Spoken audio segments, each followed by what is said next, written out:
The average American household throws out 25% of all of the food and beverages that it brings in. That can amount to anywhere from $1,300 to $2,300 a year that belongs in your pocket and not in the garbage. So this week I'm going to show you 10 great food saving hacks, and that way you can put that money back in your pocket. Before we get into the food hacking, if you haven't done so already, be sure to subscribe to the Clean My Space channel. If you've noticed your potatoes looking back at you and blinking with their eyes, or your onions turning green, you're probably not storing them correctly. There are 3 things you have to remember when it comes to storing onions and garlic and potatoes and squash. They have to be in a cool, dark, dry environment. So you want to separate them out, by the way, very important. You want to keep your onions and garlic separate from your potatoes and your squash. When you bring them home from the grocery store, take them out of the bag, put them into a basket or a bowl, and I keep my stuff in a cupboard. That way it's dark. Keep these items out of the fridge. For example, if potatoes go in their fridge, their starches begin to change and potatoes will become sweet. If you have a root cellar, if your house was built before the 1800s, or if you have a cold storage place in your basement, for example, that would be a perfect place to keep your onions, potatoes, and squash. Make sure your refrigerator is set at the right temperature. Now, I know this might sound a little obvious, but it's really important. If your refrigerator is set too cold or under 32 degrees Fahrenheit, your food will start to freeze, and guys, that's what the freezer's for. Nobody wants frozen cauliflower. And if your refrigerator is over 40 degrees Fahrenheit, that's when bacteria starts to multiply, and that means food poisoning, and that means toilet time, and I don't think you guys want that. You want to keep your refrigerator as close to 35 degrees as possible, but you can go as far up as 38 degrees. That's really the sweet spot. If you notice that your produce is ripening a little too fast, you might want to pick up some ethylene gas absorbers. These are really simple.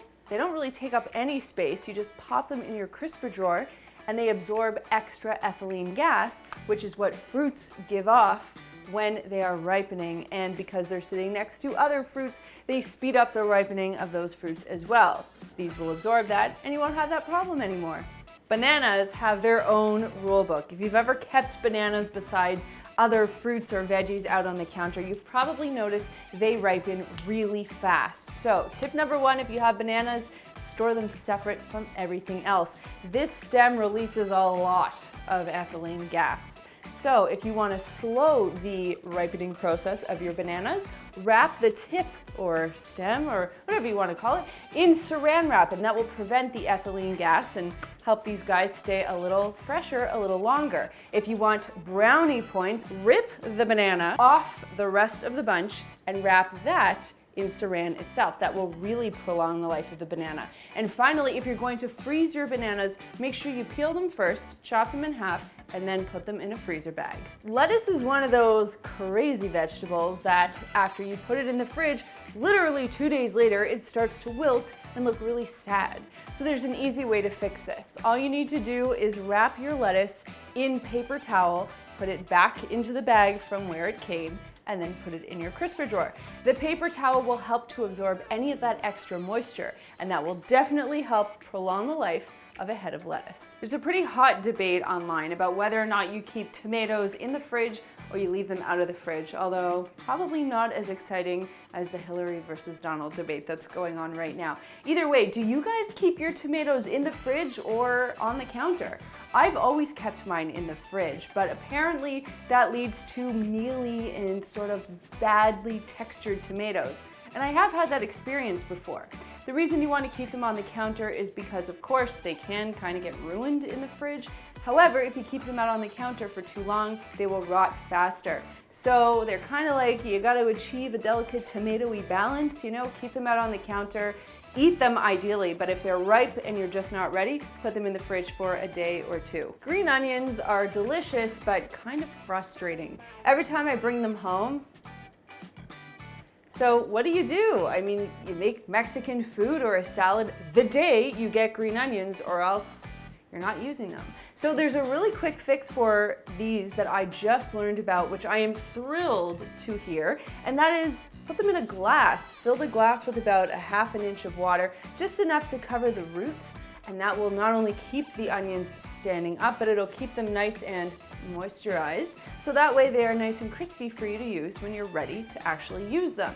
Now, the other thing I've learned about green onions, and I gotta try this first and I will update you next week as to whether it works or not, is if you just use the green parts of the onion, leave the white parts as is, put them back in this glass, apparently they will start to resprout and give you an abundance, a bounty, if you will, of green onions. So buy them once, eat them forever. Whether your cheese is hard or soft, expensive or cheap, it still, like us, needs to breathe.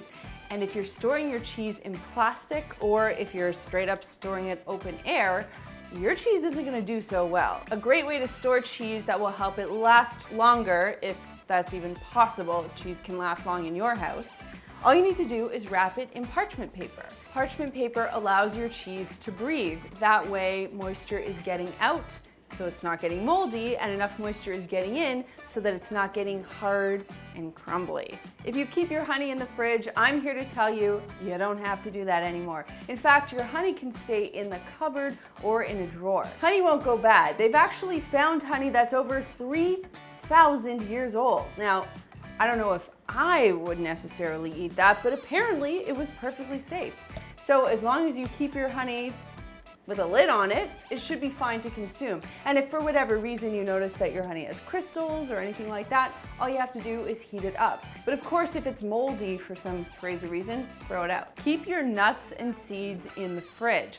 This is something that I've learned over the years, but if you've ever taken a nut out of a bag, tasted it, and it's got that really like chemically gross flavor, that means the nut or seed or whatever has gone rancid.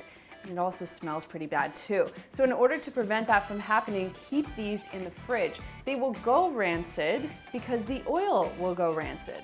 And that obviously means you have to buy this stuff more frequently. So if you make big purchases of seeds, for example me, hemp, chia, and flax seeds are always in the house. We just keep them in the fridge, and that way they last us for as long as we need them. Hopefully those tips will help you save some of the food that you would otherwise throw in the garbage. You can see it's pretty simple stuff to do. And while I was researching this video, I came across so many other tips that I'd love to share with you guys if this video is up your alley. So let me know in the comments down below. But I have another interesting comment question this week. This is a really hotly debated topic online, and I actually think it has to do with where you live in the world. And that is, do you keep your condiments, ketchup, hot sauce, jam, that kind of stuff, in the fridge or in the cupboard? Let me know in the comments down below, and let me know why.